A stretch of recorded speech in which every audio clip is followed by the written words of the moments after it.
Hi, Mark T the Handyman here. Today we're going to try to find out why my pool boiler is showing a IF or ignition failure code on this pool heater. Last year I had a problem with my pool heater and it was displaying the IF code. But there is a difference from last year to this year.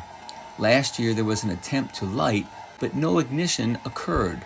This year is actually igniting, but immediately goes off because it doesn't sense there is a flame. So the unit immediately shuts down, and after several attempts, the heater will display an IF code.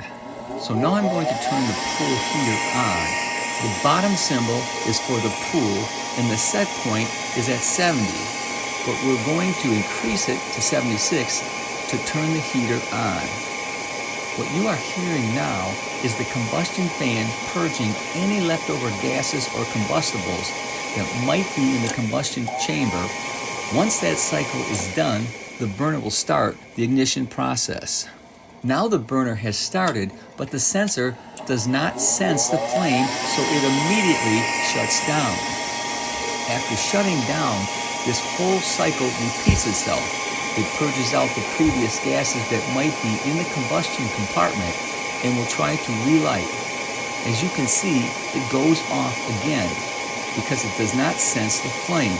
This process will repeat itself a couple of times, and then it will display the IF code and will not try to restart itself again.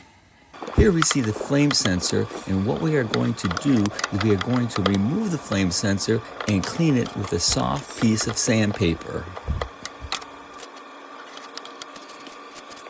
In this particular case, we will be using a 320 grade piece of sandpaper and gently cleaning off anything that might be causing the flame sensor to not receive the signal from the flame. The flame sensor may not look as if it has corrosion on it, but it doesn't take much for the sensor to not sense the flame. So very carefully, I will remove the sensor, making sure not to damage the ceramic coating, and then gently sand the flame sensor. Now we're going to reattach the flame sensor to the burner compartment. As you can see, this sensor has an angled tip, so we will have to place it in the combustion compartment sideways and then gently turn it. Once I get the first screw in, I don't want to tighten it all the way until after I get the other two screws in. Then I will complete the installation of the flame sensor. Now we are going to just briefly check the connection of the flame sensor wire on the circuit board, making sure that it is securely attached to the circuit board. These two wires here are attached to the glow igniter. We will not be removing the glow igniter. I'm just showing you where it is located. Okay, now we're going to turn the pool heater on and see if we have solved the problem. Once again, we are going to go through the purge cycle and remove any gases that might be left in the combustion chamber. Now the ignition cycle has taken place and the burner is staying on. Looks like we solved the problem. If for some reason the flame sensor was not the problem, there is another problem that could cause the same IF code. Every so often, one of the burner nozzles might have a spider or some other insect or critter that has built a nest blocking the gas from going into the combustion compartment. This will cause the burner not to ignite and the same IF code will appear.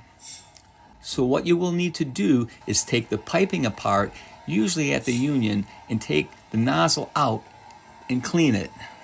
The nozzles are not complicated, just a simple piece that screws into the burner manifold.